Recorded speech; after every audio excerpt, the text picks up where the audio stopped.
For 5,000 years, whoever controlled this water controlled the breadth of the world. Imagine a space so narrow that a modern warship can cross it in minutes, yet so powerful that if it closes for just 72 hours, the global economy doesn't just stumble, it collapses. We are standing at the edge of the Strait of Hormuz, a 21-mile corridor of salt, fire, and liquid gold. To the world's superpowers, this is a choke point, a tactical variable, a line on a map.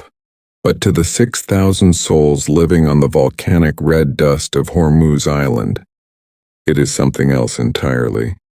It is a place where people drink bottled water while $1 trillion in oil floats past their front door. It is a place where the sand is so red it looks like the earth is bleeding, and the heat is so intense it can melt the resolve of empires. Today, we aren't just looking at a shipping lane. We are stepping into a geological wound that refuses to heal. We are entering the world's most dangerous playground.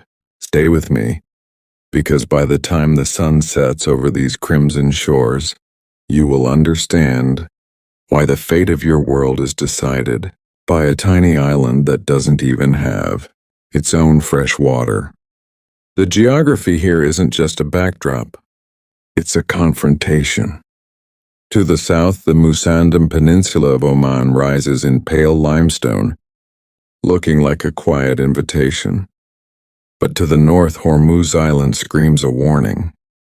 It is a mass of volcanic salt and iron oxide, forced to the surface over millions of years. It shouldn't exist, and yet it dominates everything.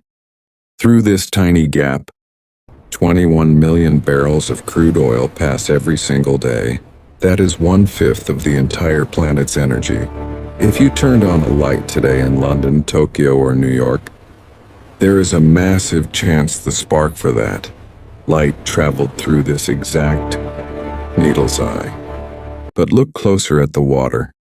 You'll see the dark fleet, tankers with no flags, no transponders and no names, moving like ghosts through the shadows of international sanctions. This isn't just trade. It's a high-stakes game of hide-and-seek, where one wrong move triggers a global blackout. While the world's generals argue over naval charts, the people of the island are fighting a different war, the war against the sun. There is no groundwater here. None. Every drop of water a child drinks on Hormuz Island arrives on a ferry. If the wind blows too hard or a mechanical part fails, the island grows thirsty. It grows afraid. It is a paradox that would break a weaker people. They live on a mountain of minerals worth billions, watching the lifeblood of the global economy sail by, yet they measure their wealth in plastic drums of water. This creates a psychological landscape as jagged as the rocks. They don't see the tankers as symbols of wealth. They see them as weather, massive, indifferent clouds that leave nothing behind, but wake turbulence and the smell of sulfur.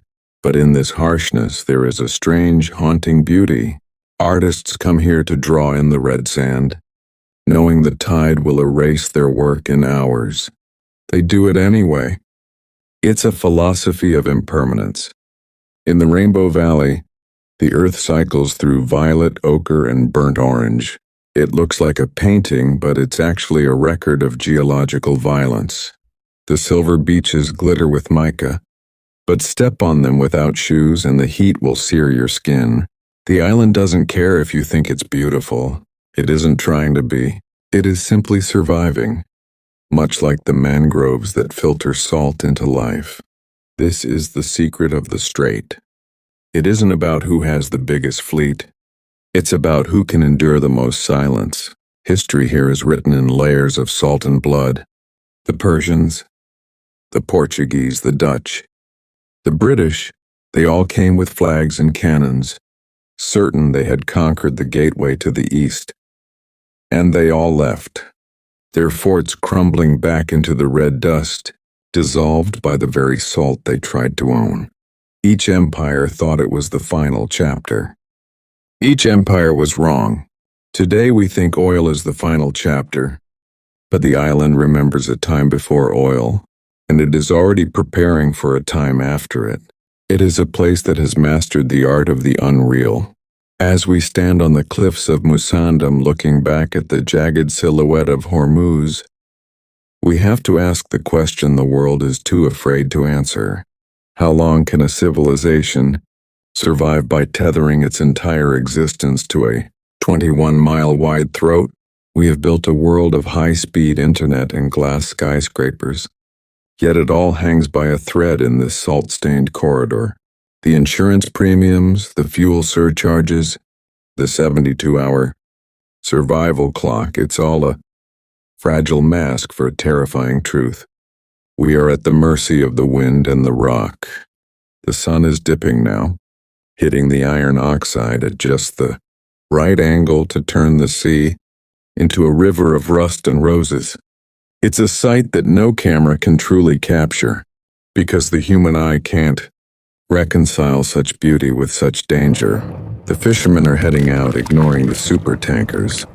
They don't recognize the authority of a flag. They only recognize the authority of the tide. And perhaps that is the ultimate lesson of this place. The empires will fade, the tankers will eventually stop humming, and the dark fleet will vanish into the fog of history. But the red sand will remain, the salt will continue to rise, and the Strait of Hormuz will still be there holding its breath, waiting to see who is brave enough or foolish enough to try and claim the wind. The world thinks it is watching a choke point, but the island knows the truth. It is the world that is being watched. And the tide is coming in,